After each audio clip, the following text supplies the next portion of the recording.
প্রিয় আকাশী, গতকাল ঠিক দুপুরে তোমার চিঠি পেয়েছি।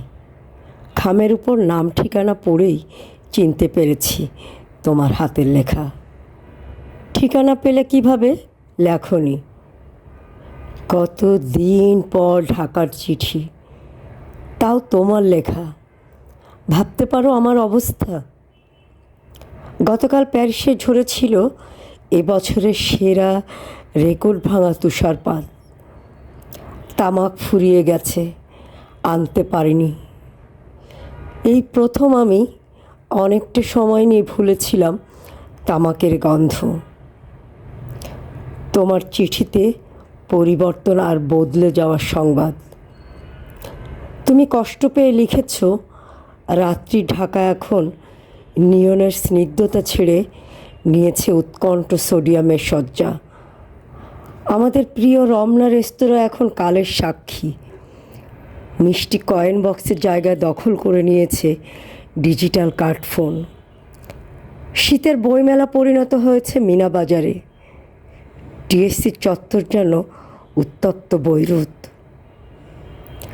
বদলে যাওয়ার কষ্টের অপর নাম স্মৃতি। এখন তাই নিয়ে বুঝি মেতে আছো। এই পরবাসে আমার চোখের সামনেও বদলে যেতে দেখলাম কত সুদৃঢ় ইতিহাস। বালির বাঁধের মতো ভেসে গেল পূর্ব ইউরোপ। নদীর পাড় ভাঙার মতো ভেঙে গেল বার্লিন প্রাচীর। ইংলিশ চ্যানেলের তল দিয়ে হুইসেল বাজিয়ে চলছে ট্রেন। ইউরোপের মানচিত্র এখন রুটি হয়ে গেছে। খিদে পেলেই ছিঁড়ে ছিঁড়ে খাও। স্বাধীনতা মানে যেন উদারপূর্তি। তুমি লিখেছ, তোমাকে ভুলে গেছি কি না।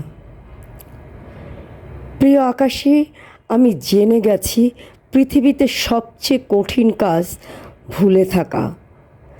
স্মৃতি থেকে পালিয়ে বাঁচার জন্য এই সুদীর্ঘ প্রবাসের অর্ধেকটা কাটিয়েছি বহিমিয়ানদের মতো ঘুরে ঘুরে। মাদ্রিদ থেকে হামবুর্গ, নিউক্যাসল, নেপলি থেকে প্রাগ, বুকারেস্ট, মেসোডোনিয়া থেকে নর্থ সি থেকে মেডিটেরিয়ান কিংবা ব্ল্যাক সি। তবু বাঁচতে পারিনি স্মৃতি থেকে। ফ্রাঙ্কফুর্টের বইমেলায় নতুন বইয়ের গন্ধে মনে পড়েছে তোমাকে। ফ্লোরেন্সের মিকেলাঞ্জেলোর ডেভিড, রোমের পিয়েতা আর সিস্টাইন চ্যাপেলের লাস্ট জাজমেন্টের মতো মহান সৃষ্টির সামনে দাঁড়িয়ে প্রথমেই মনে পড়েছে তোমাকে। সিসিলির কার্নিভেলে, অ্যাথেন্সের কফি শপের জমজমাট কবিতা পাঠের আসরে মনে পড়েছে তোমাকে। পালারমোর সৈকতে কিংবা ভিয়েনার তারাজলা রাত্রির আকাশের দিকে তাকিয়ে মনে পড়েছে তোমার প্রিয় কবির কবিতা। সুইজারল্যান্ডের লেকের স্বচ্ছ জলে নিজের ছায়ার পাশে যাকে খুঁজেছি সে তুমি। ভ্যাটিকানের প্রার্থনা সভা শেষে এক গ্রিক তরুণীকে বাংলায় কি বলেছিলাম জানো? বলেছিলাম, তুমি আমার আকাশী হবে। ভুলতে পারিনি তোমাকে। শত চেষ্টা করেও পারিনি। আর কেউ না জানুক, অসংখ্য জিপসি রাত জানে সেই না ভুলতে পারার ইতিহাস। তুমি জানতে চেয়েছো প্যারিসের কথা। সত্যি বলতে কি, প্যারিস খুলে দিয়েছে আমার আত্মার চোখ। সঙ্গীত আর শিল্পের অভিন্ন সুর আমি শুধু প্যারিসেই শুনেছি। কনসার্টে যতবার মোৎসার্ট কিংবা বিটোভেন শুনেছি, ততবারই কেন যেন চিরদুঃখী পাগল ভিনসেন্ট ভ্যাঙ্গেলের কথা মনে পড়েছে।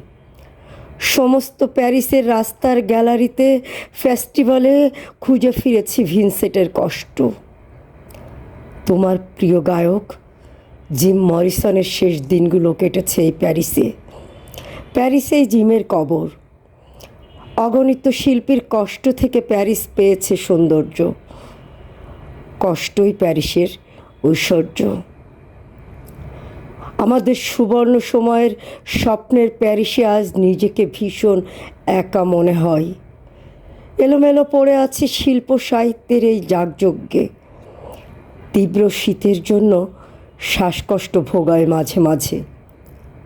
এই তো সেদিন আবারও বদলালাম চশমার কাজ, প্রতিনিয়ত হেরে যাচ্ছি সময়ের কাছে। তুমি মনে রেখো, পরিবর্তনের দমকা হাওয়ায় আমি বদলাইনি এতটুকু। বাইজেন্টাইন সম্রাজ্ঞীর মতো তোমাকে ঘিরে থাক পৃথিবীর সমস্ত সুখ। তুমি অনন্ত সুন্দরী হয়ে ওঠো তোমার সৃষ্টিতে।